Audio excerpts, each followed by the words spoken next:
শেখ হাসিনার জ্বালানি নীতির কারণে বিদ্যুৎ ভোগান্তি, আপনি কি এটা মনে করেন? আমরা এখানে বিরোধী দলের কথাগুলো বলছি, কিন্তু আমি মনে করি যে আমি প্রথম সমালোচনা করব সরকারের, এই কারণে যে তার কাছে আমার চাওয়াটা বেশি, প্রত্যাশাটা বেশি। আবার সংসদ সদস্যরা আমাদের কাছ থেকে যে সুবিধাগুলো ভোগ করেন সরকারের কাছ থেকে, সেখানে সরকারি দল বিরোধী দল উভয়ের জন্য আমার ট্যাক্সের পয়সা যায়। সুতরাং আমি সরকারকে যেমনিভাবে আসামের কাঠগড়ায় দাঁড় করাবো, একই সাথে বিরোধী দলকেও কোনো কোনো জায়গায় আমি প্রশ্ন করব। ঢাকা শহরে চাঁদাবাজি হচ্ছে, চাঁদাবাজি বন্ধ করা যায়নি, মার্কেটগুলোতে চাঁদাবাজি হচ্ছে, সরকারকে এটার জন্য আমি প্রথম দায়ী করব। ঢাকার ফুটপথে একসময় যুবলীগ, স্বেচ্ছাসেবক লীগ চাঁদাবাজি করত, এখন কারা চাঁদাবাজি করে এটি আমি জানতে চাই। একই সঙ্গে আমি এই প্রশ্নটাও করব যে কাউরান বাজারে যে এরিয়াটা, সেই এরিয়াটার এমপি হচ্ছে বিরোধী দলের নেতা। আপনার গাবতলী যে বাস টার্মিনাল, সেখানকার এমপি হচ্ছে বিরোধী দলের। আবার আপনি মহাখালী বাস টার্মিনাল, এই এরিয়াটার এমপি হচ্ছে বিরোধী দলের।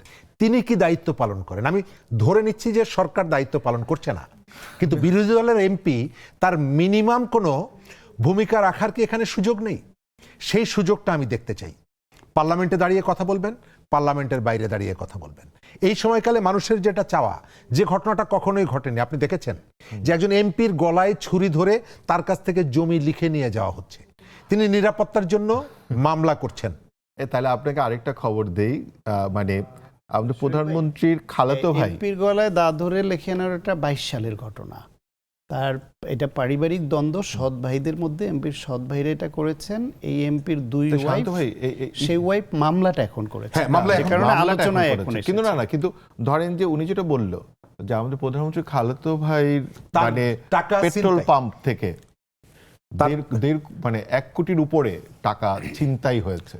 মানে আমার যেটা ঢাকা শহরে, কিন্তু আমার যেটা বক্তব্য সেটা হলো যে আমার খালাতো মামাতো ভাই দেখে তো করে না আর কি। তো আমি এই যে পরিবর্তনের যে জায়গাটা, কোন জায়গায় আমি দেখি যে সরকার কঠোর হতে পারছে না। আমি ঢাকার কয়েকটা শিক্ষা প্রতিষ্ঠানে কয়েকদিন আগে দেখলাম যে সেখানে সরকারি দল লাঠি নিয়ে দৌড়াচ্ছে, বিরোধী দল লাঠি নিয়ে দৌড়াচ্ছে, ছাত্র সংগঠন। তারপরে আবার তারা মিলে যাচ্ছে এবং বলছে যে আমরা যখন ফ্যাসিস্ট আসবে তখন আমরা সব এক হয়ে যাব। তাহলে এটা কি অভিনয়? তাহলে এই যে চিত্রটা আমি দেখছি, এটা কি অভিনয়? যদি অভিনয় হয় তাহলে আপনারা অভিনয় করবেন, আমরা এটি দেখতে অভ্যস্ত না। পরিবর্তনের যে জায়গাটা আপনি বলছেন, আমাদের পরিবর্তনের অনেকগুলো এখনো আমরা আশাবাদী যে আপনি পরিবর্তনটা করতে পারবেন।